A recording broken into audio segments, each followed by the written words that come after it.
Bismillahirrahmanirrahim. Assalamualaikum warahmatullahi wabarakatuh. Perkenalkan, nama saya Siti Anissa Anggreni dengan NPM 212151113, kelas 2021C, jurusan Pendidikan Matematika, Fakultas Keguruan dan Ilmu Pendidikan Universitas Siliwangi. Video ini saya buat untuk memenuhi salah satu tugas dari mata kuliah Teori Bilangan dengan dosen pengampu Bapak Dr. Andes Dedi Nur Jamil, Magister Pendidikan. Di video kali ini, saya akan membahas tentang Asbabun Nuzul Surah Al-Kahfi, keutamaan membaca Surah Al-Kahfi, dan pembacaan Surah Al-Kahfi dari ayat 1 sampai 10. Surat Al-Kahfi memiliki makna buah, terdiri dari 110 ayat, dan merupakan surat ke-18 dalam Al-Quran. Surah Al-Kahfi diturunkan di kota Mekah, sehingga Surah Al-Kahfi disebut juga Surah Makkiyah. Terdapat 4 pokok bahasan yang terkandung dalam surat Al-Kahfi, diantaranya 1. Keimanan, yang isinya kekuasaan Allah Subhanahu wa Ta'ala untuk memberi daya hidup pada manusia di luar hukum kebiasaan. 2. Hukum-hukum, di mana adanya larangan membangun tempat ibadah di atas kubur dan hukum membaca insya Allah. 3. Terdapat kisah-kisah. Yang pertama ada kisah Ashabul Kahfi. Sebagaimana namanya, salah satu kandungan dari surat ini adalah kisah tentang Ashabul Kahfi. Kisah ini adalah kisah dari para pemuda yang memiliki keimanan yang tinggi dan berusaha menghindar dari kezaliman Raja Kianus yang kejam. Kisah Ashabul Kahfi secara lebih khusus terdapat pada ayat ke-9 sampai ayat ke-26. Namun, inti dari kisah tersebut terdapat pada 2 ayat, yaitu ayat ke-13 dan 14. Kisah Ashabul Kahfi memberikan hikmah bahwa seorang pemuda harus bersikap dengan sikap yang benar. Kebenaran tersebut harus dilandasi dengan logika yang baik dan keimanan yang teguh. Kisah kedua yaitu kisah tentang pemilik 2 kebun. Selain kisah tentang Ashabul Kahfi, surat ini mengandung kisah tentang pemilik 2 kebun. Kisah ini terdapat pada ayat ke-35 dan 36. Pada kisah ini, Allah ingin menyampaikan bahwa sebagai manusia perlu untuk memahami pentingnya mendahulukan iman baru memiliki harta. Kisah selanjutnya yaitu kisah Nabi Musa alaihissalam. Kisah berikutnya yang juga terdapat pada surat Al-Kahfi adalah terkait pencarian ilmunya Nabi Musa alaihissalam. Ia berguru kepada Nabi Khidir alaihissalam. Ayat ini juga mengajarkan tentang pentingnya 2 hal, yaitu ilmu dan iman. Semakin seseorang berilmu, seharusnya membuatnya semakin tawadu dan merasa belum punya apa-apa. Kisah keempat yaitu kisah Zulkarnain. Kisah terakhir yang terdapat dalam surat Al-Kahfi ini tentang sosok bernama Zulkarnain. Intisari dari kisah ini terdapat pada ayat 86 sampai 88. Hikmah yang bisa diambil dari kisah tersebut adalah bahwa ketauhidan harus dipegang teguh terlebih dahulu sebelum memegang kekuasaan. Dan pokok pembahasan yang terakhir yaitu ada beberapa pelajaran yang bisa diambil dari kisah-kisah dalam surat ini, antara lain tentang kekuatan iman kepada Allah Subhanahu wa Ta'ala serta ibadah yang ikhlas kepadanya, dan kesungguhan dalam mencari ilmu, adab sopan santun antara murid dan guru. Asbabun Nuzul Surat Al-Kahfi. Menurut riwayat, kaum Quraisy memerintahkan 2 orang. Mereka adalah Uqbah bin Abi Mu'ayt dan Anadir bin Al-Hairs untuk menyelidiki tentang kenabian Nabi Muhammad SAW dengan cara menanyakan kepada pendeta Yahudi tentang sifat-sifat beliau, apa yang dikatakan, dan lain-lain.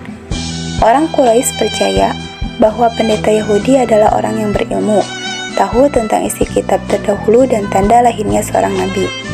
Alkisah, berangkatlah Uqbah bin Abi Mu'ayt dan Anadir bin Al-Hairis ke Madinah dan mereka berjumpa dengan pendeta Yahudi. Ternyata benar, pendeta Yahudi mengkabarkan berita seperti yang mereka harapkan. Pendeta Yahudi berkata, "Tanyakanlah kepada Muhammad mengenai 3 hal. Jika ia mampu menjawabnya, maka ia merupakan nabi yang benar-benar diutus. Sebaliknya, jika ia tidak mampu menjawabnya, ia hanyalah orang yang mengaku-ngaku sebagai nabi."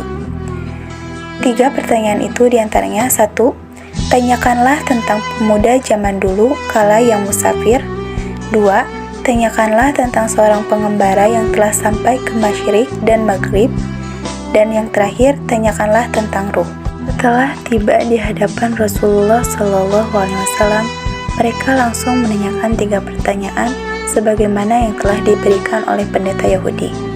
Mendapati pertanyaan itu, maka Rasulullah SAW menjawab, "Besok pasti aku akan menjawabnya tentang beberapa hal yang kamu tanyakan itu tanpa menyebut insya Allah."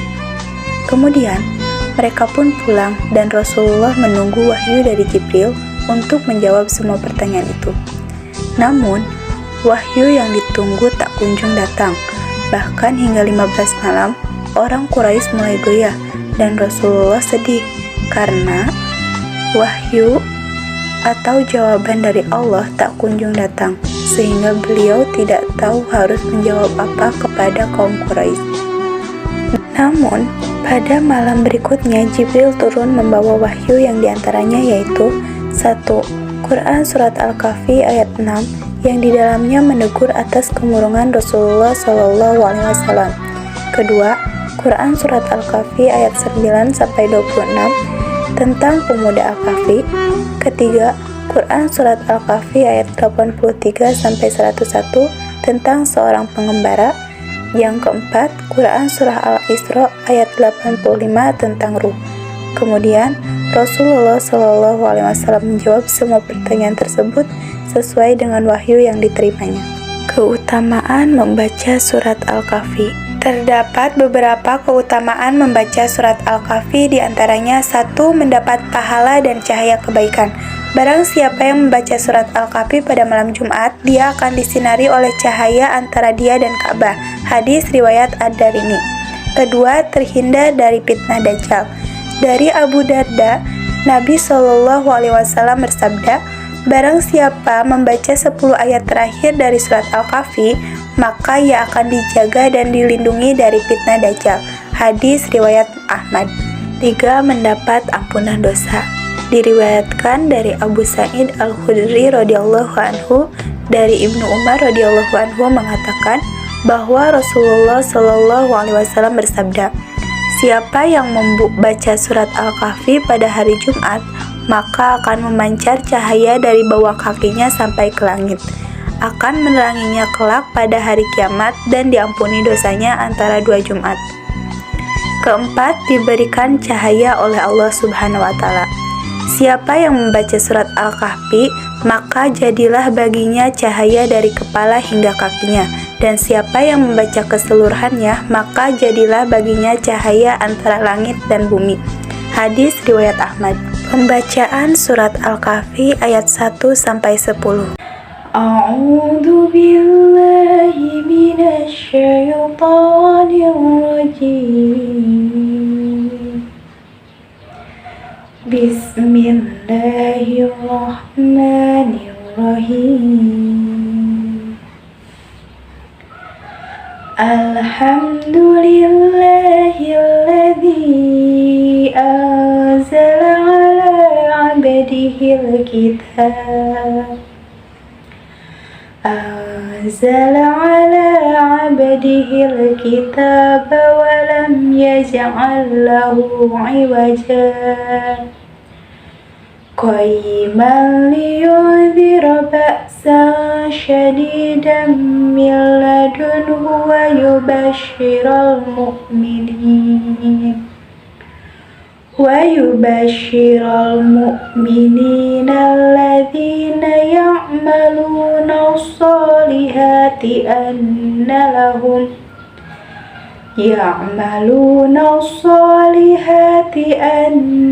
lahum ajran hasana makithina fihi abada wa yunziru alladhina qalu ittakhadallahu walada ma lahum bihi min ilmin wala li'abaihim kaburat kalimatan takhruju min afwahihim iyaquluna illa kadiba فلعلك باخع نفسك على آثارهم إن لم